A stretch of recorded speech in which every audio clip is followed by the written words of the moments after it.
Congratulations on moving to this next chapter in your life.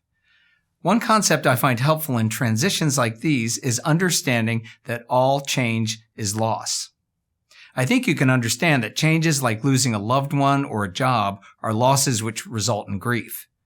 However, even positive changes like a promotion, a marriage, or retirement can result in the loss of the old situation as we encounter the new.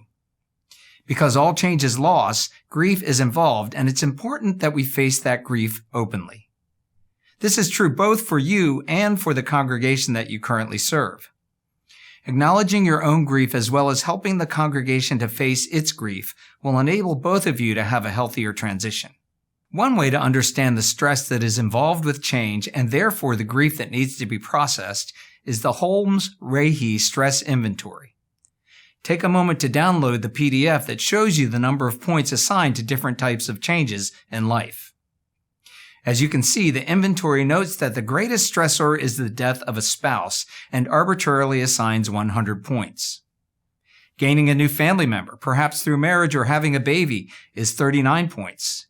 Taking on a mortgage is 32 points, and having a child leave the home is 29 points.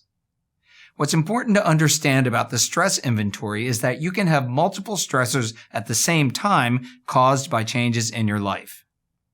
This doesn't mean you won't be able to handle them, but according to the scale, if the cumulative number of points is over 150, your health can be at risk. The good news is, just understanding what the stressors are that you are encountering due to the changes in your life will help you to better handle the transition. Here are two examples. Retiring is 45 points. A change in financial state is 38 points, and a change in church activities is 19 points. That means that if you are retiring, you are facing a minimum of 102 stress points, which is roughly equivalent to the death of a spouse. It's not that you can't handle it, but knowing that this is going to be a difficult transition will help you better face it. Likewise, a change in responsibilities at work is 29 points. A change in residence is 20 points, and a change in church activities is 19 points. If you are being reappointed, you're likely facing all three of these situations, which total 68 points or nearly the same amount of stress as a divorce. I'm sharing this with you not to scare you, but so you can have a realistic sense of how difficult a transition, even a positive one, can be. Once you start to understand this, you are better able to embrace change and loss.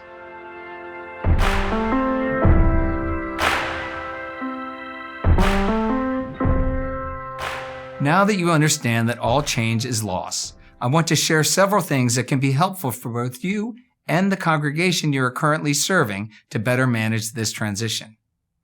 First, take responsibility for your part in this transition. For example, you can say, "I have chosen to be itinerant and I look forward to where God is calling me next."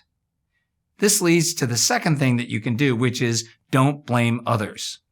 One of the most damaging things you can do for your congregation is blame the annual conference and/or the bishop and cabinet for this change. Even if you are not happy about moving, if you are an elder, you agreed to be itinerant. If you are a local pastor, you have the choice to no longer serve in pastoral ministry or to accept the change. The point here is that blame doesn't help you or the congregation work through the grief of this transition. The third thing that you can do to have a healthier transition is to say thank you. No matter how challenging your current appointment has been, showing gratitude for the opportunity to serve can help everyone move forward. Fourth, grieve openly. Gratitude is the first part of this, but acknowledging that you will miss certain things, if not many things about your current appointment, as well as missing people that you've come to enjoy working with, is very important. You don't have to be overly emotional about this. Just saying it is helpful. And if you do show some emotion, it's not a bad thing. The fifth thing you can do to have a healthy transition is to stay connected to people to help them grieve. Make visits and phone calls. Hold small group gatherings. Take the opportunity at meetings to talk about what you have accomplished together and how much you will miss serving the people in the congregation. Let others share with you about what they will miss. The point here is that walking together through this transition will help everyone. What you don't want to do is withdraw emotionally from people in the congregation. This will make it more difficult for both you and them to grieve the loss that's resulting from this change. The sixth thing you can do is use rituals to celebrate and grieve. Use Sunday worship, especially the pastoral prayer, as a time to reflect on your time together, as well as to anticipate a new beginning for each of you. If the congregation wants to celebrate your time together by holding a special event, such as a dinner or luncheon, lean into that and let it happen. These celebrations and rituals will help you both move forward. Finally, emphasize your new relationship. Remind them that you will now be someone else's pastor, and while you won't be their pastor, you can acknowledge that you will always be a sibling in Christ.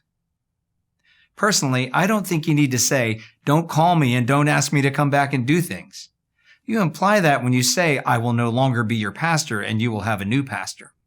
You can always reinforce that boundary in the rare instance that someone does call you after you have left. Now that you have had a chance to think about how to embrace change and loss, it's important to think about the key themes that can facilitate a healthy transition.